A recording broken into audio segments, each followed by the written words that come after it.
Oke, gimana nih Ko Vindi kabarnya? Baik, hari ini luar biasa ya, seru ya hari ini trade-nya, market. Oke Kak, nah hari ini nih ya seperti topik pembahasan kita hari ini Kak, kita tuh mau bahas tentang strategi jadi technical trader nih. Nah pastinya nih Hmm, Kak Vindi nih akan udah punya register technical analis, pasti mau bagi informasi juga ya ke sobi-sobi semua di ya sini dong, ya. Nah, ya dong, tentu. oke. Nah, biar sobi-sobi di sini tuh jadi makin kenal nih sama Kak Vindi, boleh nggak diceritain kayak awal masuk ke dunia trading itu tuh kapan, terus gimana sih caranya, dan juga sampai bisa dapetin sertifikasi RTA itu gimana tuh caranya? Boleh diceritain nggak? Oke, ini sedikit historical ya, berarti kalau ditanya mulai trading itu dari tahun, honestly dari tahun 2017, itu udah mulai start trading, tapi tradingnya itu masih yang, apa ya, bener-bener blank. Jadi cuman trading, tapi nggak tahu analisa tuh seperti apa. Tapi mulai mendalami technical analysis itu sejak tahun 2018 lah. Jadi sepanjang tahun 2017 itu kayak nyari-nyari ini teknik yang oke itu di mana ya gitu. Tapi saya dulu pertama kali masuk tuh bukan di saham ya. Jadi di instrumen lain saya trade, nah itu pastinya loss waktu itu. Yang Waktu itu lossnya banyak tuh. Kayaknya banyak banget lah pokoknya. Ada di atas 80% ada kali. Jadi benar-benar gak ada basic sama sekali masuk ke dalam market. Habis itu ya memang sih kalau kita nggak belajar ya pastinya kita akan diajarin sama market gitu. Dan yang diajarin market tuh tentunya pas lebih apa ya lebih sakit lah ya karena diajarinnya dengan loss kan seperti itu. Lalu belajar teknikal dari tahun 2018 lalu ambil register technical analysis ya itu di LSPPM di tahun 2021. Ya, mungkin itu cukup ya, sedikit cerita. Nah, berarti emang berarti sekitar udah berapa tahun tuh kalau Kak Vindi tuh di dunia eh, technical trading ini? Bisa dibilang dari tahun 2018 lah ya. Sekitar 2018. Ya, sampai 4 sampai 5 tahun lah. Oke, oke. Wow. Emang perjalanannya panjang ya, dari harus lost dulu sampai akhirnya bener-bener paham gitu. Nah, tapi kalau kita mau bahas soal itu, kita tahan dulu nih ya, karena ini tuh pembahasan menarik banget nih. Kalau misalnya aku juga mau tanya nih, kira-kira kalau Kak Vindi sendiri tuh setiap hari memang trading atau ada waktu-waktu tertentunya? Kayak kan Kak Vini kalau nggak salah juga ada pekerjaan juga kan sehari-hari gitu. Kalau untuk membagi waktu tradingnya gimana tuh? Oke, kalau saya sendiri emang trading itu mesti disesuaikan sih sama personality kita ya dan kesibukan kita gitu. Kadang kalau pekerjaan saya tuh nggak bisa yang terus-terusan lihat market. Jadi saya biasanya itu mainnya di time frame yang lebih besar. Jadi saya nggak lakukan yang namanya scalper gitu-gitu, enggak gitu. Scalping Oke. yang tiap menit gitu, enggak gitu. Saya juga lihat kalau lihat candlestick itu biasanya lihat candlestick yang 1 bulan, 1 minggu itu mentok di 1 hari gitu. Kalau lebih kecil dari itu aku udah nggak lihat gitu. Oke. Jadi kalau bagi waktunya saya sesuaikan tuh. Jadi pilih emiten-emiten yang saya benar-benar tahu dulu. Yang pasti yang pertama saya lihat tuh liquidnya dulu. Saham-sahamnya liquid atau enggak gitu. Kalau sahamnya termasuk yang liquid, and then secara trennya oke, ya udah saya masuk di situ. Jadi Oke. waktu trade-nya itu saya lebih tenang gitu. Misalnya tinggal kerja, lepas buat kerja tuh tenang gitu. Oke, oke. Berarti memang ada pilihan saham-saham tertentu ya yang emang dipantengin di satu waktu tertentu gitu ya. Jadi nggak setiap hari Hmm, bener-bener ngeliatin chart gitu ya. Wah, ini yes, buat betul. ini nih berarti sebenarnya nih walaupun mungkin ada pekerjaan lainnya bukan berarti mereka nggak bisa juga ya jadi seorang technical trader ya. Karena kan eh, technical trading tuh sangat identik dengan oh ya setiap hari harus pantengin chart dan itu kadang membuat orang kayak aduh nggak ada waktu deh buat mantengin ya, mending bye-bye aja deh, nggak usah analisa-analisa ribet gitu. Nah kalau dari Kak Vindi tuh ngelihat yang kayak gitu gimana sih tanggapannya? Mungkin lebih ke mesti paham bagi waktu ya, paham bagi waktu. Jadi kalau saya sendiri itu, kalau saya biasanya analisa itu pada saat marketnya itu lagi close. Oke. Jadi bukan tipikal yang marketnya lagi jalan nih jam 9 jam 10 lagi kenceng gitu. Wah, kita liatin terus gitu. Habis itu kita baru mulai analisa. Enggak. Kalau saya biasanya malam atau jam-jam siang gitu, jam 12 waktu market lagi close ya kan, atau pagi itu biasanya 1 jam atau setengah jam sebelum market buka itu saya udah analisa gitu. And Oh, then baru take decision tuh. Kira-kira saya mau ambil di harga berapa, saya mau exitnya di berapa seperti itu. oke, berarti lebih ambilnya tuh di jam market close ya, sama sebelum jam market buka. Betul ya? Uh, Betul. Ya. Berarti sebenarnya tuh stereotip kayak seorang technical trader itu harus mantengin chart seharian itu sebenarnya juga nggak nentu ya. Ternyata ada juga yang tipikalnya kayak Kak Vindi gini, mantenginnya justru waktu market lagi close dan sebelum marketnya buka gitu ya. Oke, Ya. ini nih, ini menarik karena kadang kan kita mikirnya juga yang kayak tadi aku bilang di awal ya, kalau technical trader tuh sangat identik dengan mantengin chart. Tapi bisa jadi juga nih, Kak Vindi, di sini tuh yang nonton tuh malah bingung. Technical trader tuh apa sih sebenarnya ini bingung. Mungkin Kak Vindi bisa nggak sih kasih kayak analogi atau logika dari technical itu sebenarnya gimana jalannya gitu? Oke. Tadi saya sambungin sedikit ya sebelum saya jawab yang analoginya ini. Teman-teman kalau mau trading itu kalau keseringan lihat chart ya itu bisa baper ya. Namanya juga keseringan lihat itu tuh bisa bikin baper gitu. Dan kalau kita udah baper waktu kita trade ya kita logika kita, psikologi kita itu menjadi terganggu gitu. Jadi kalau saya pribadi stick to the plan and then start trading gitu. Nah, kalau misalnya ditanya technical analysis itu seperti apa gitu ya. Buat saya technical analysis itu semua itu statistik. Contoh ya, sebenarnya statistik seperti ini juga dilakukan di fundamental juga gitu. Contoh ya, misalnya orang bisnis jualan baju gitu kan. Jualan baju itu pasti ada dong harga-harga di mana harga di situ orang banyak yang beli dan di situ banyak yang jual.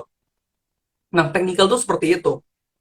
Kita bisa tahu ketika misalnya kalau secara fundamental kapan sih bisnis baju paling laris, ya Hmm, kan? ada momen gede kali ya. Ya, momen-momen tahun Lebar. baru, Lebaran misalnya gitu kan.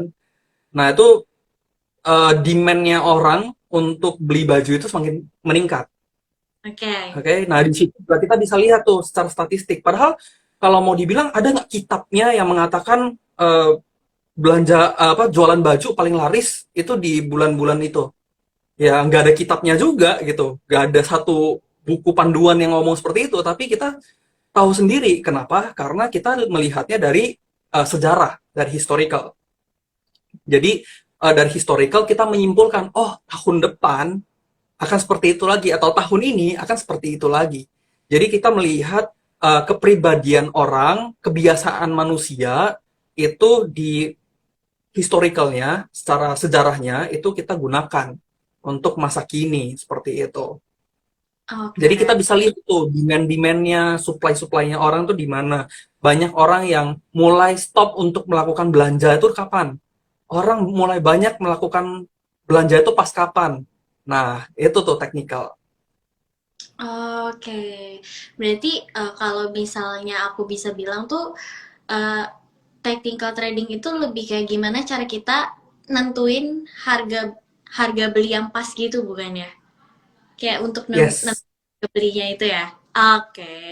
Oke oke. Mulai mulai Oh, nih ya, mulai kebayang karena kan kalau kita ngelihat sendiri tuh dari pergerakannya kan kita bisa lihat ya harganya apakah lagi akan naik, ada kemungkinan naik atau bahkan justru kemungkinan lagi turun nih trennya gitu ya. Nah, apakah seorang yang memang udah masuk ke dunia investasi, terutama di pasar modal ini harus ngerti nih kok cara baca chart-chart atau technical analysis tadi? Oke, kalau dari saya pribadi, kalau ditanya ada keharusan nggak? Honestly, nggak ada keharusan. Karena ada orang tipikalnya yang benar-benar basicnya itu fundamental, di mana dia memvaluasi segala sesuatu, lalu dia memperkirakan, oh ini something yang worth it untuk saya beli. Karena potensi upside-nya sekian persen gitu. Nah, kalau orang yang belajar dengan teknikal, dia tuh fokusnya itu gak cuman ke apa ya, ke instrumennya saja, tetapi ke demand-nya orang tuh di mana. Biasanya orang tuh sering belanjanya tuh di mana. Itu yang menjadi apa ya, fokusnya kalau di teknikal.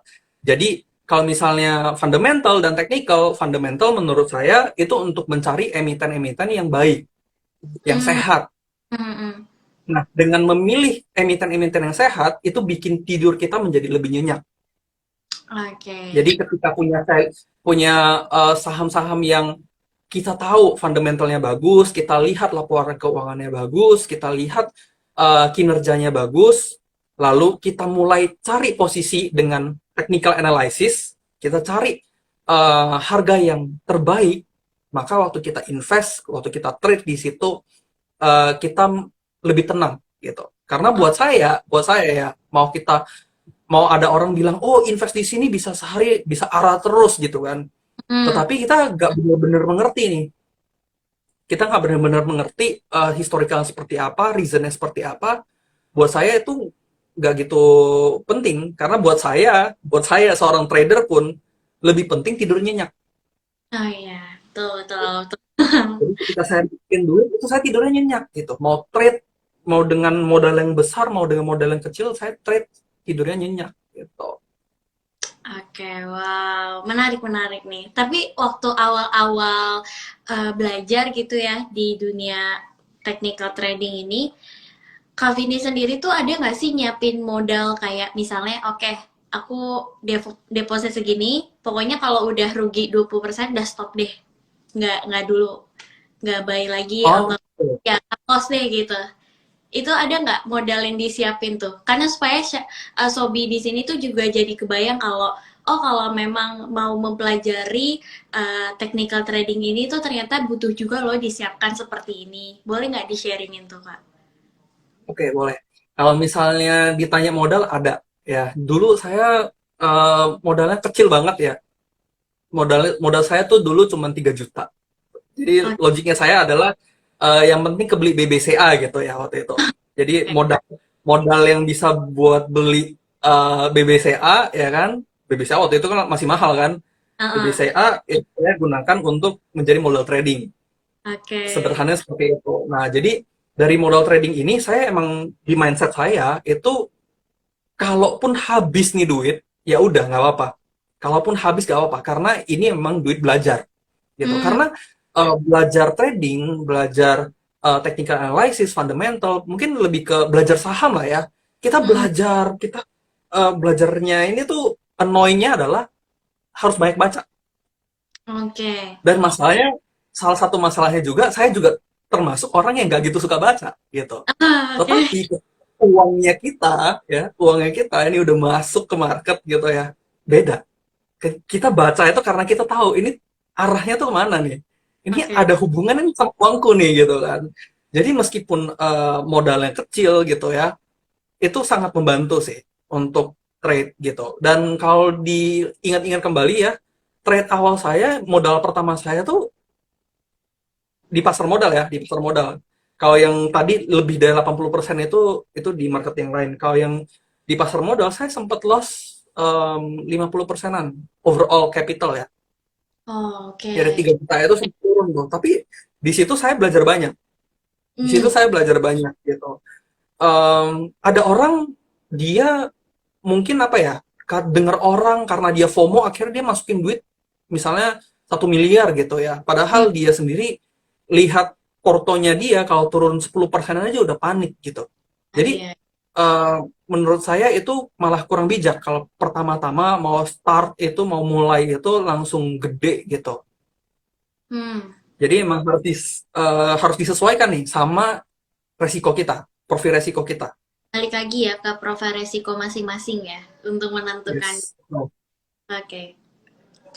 Nah, kalau misalnya yang Kak Vindi sekarang ini ngerasain, kan Kak Vindi ini kan memang utamanya di technical trading kan. Nah, kelebihannya apa sih yang dirasain seorang investor yang memahami analisis secara teknikal dalam berinvestasi tentunya? Oke, kalau ditanya technical trading ya, em, technical ini bisa di-apply ke hampir semua market ya, di mana semua market yang menggunakan candlestick. Hmm. Mau instrumen apapun, selama di situ ada candlestick itu kita bisa gunakan. Di situ ketika di situ ada grafik itu kita bisa gunakan gitu. Kita bisa membaca demand-nya market tuh seperti apa dengan technical. Jadi menurut saya keuntungannya orang yang belajar technical analysis itu adalah dia bisa dengan cepat masuk ke banyak market Oh, seperti oke. itu. Oke, nyambung lagi nih ya sama yang kayak tadi kan Kak Vindi udah bilang tuh kelebihannya salah satunya ya bisa di-apply juga di market lainnya. Nah, kalau khususnya nih di eh, pasar modal sendiri kan kita juga nggak bisa hanya mengandalkan analisis secara teknikal aja. Ada yang namanya analisa fundamental. Nah, ini tuh ada pertanyaan nih kok yang masuk. Sentimen fundamental saat ini juga mempengaruhi pergerakan indeks dan saham. Masih perlu nggak untuk mempertimbangkan analisa teknikal? Jadi kalau misalnya nih dari analisa fundamental aja udah kelihatan, apakah perlu kita analisa lagi secara teknikal? Tentu. Em, ini ya, kalau bicara tentang fundamental, kita perlu melihat fundamental itu benar-benar data. Data yang tidak bisa diubah-ubah. Ya, misalnya kalau secara makro itu ada GDP, suku bunga, ya kan, mata uang dan lain-lain gitu ya. Itu Hmm. kita lihat secara fundamentalnya itu seperti apa. Ekspor, data impor. Nah, data-data yang seperti itu. Kadang-kadang kalau trader-trader awal ya atau investor-investor awal, mereka cuma baca berita. Hmm. Beritanya bagus gitu kan. Tapi pas beritanya bagus, kadang-kadang sahamnya bisa turun gitu. Oh, Kenapa? Karena memang berita-berita seperti itu kadang-kadang dibuatnya untuk short term aja gitu. oke. Hanya untuk jangka pendek saja. Jadi emang selain dari news, ya, selain daripada news, kita perlu lihat juga nih, secara teknikal tuh seperti apa. Kalau saya pribadi, saya nggak melepas teknikal. Ya iyalah, saya sendiri technical trader kan. Iya. Nah, kalau fundamental mungkin sometimes untuk beberapa emiten saya bahkan nggak lihat fundamentalnya. Hmm.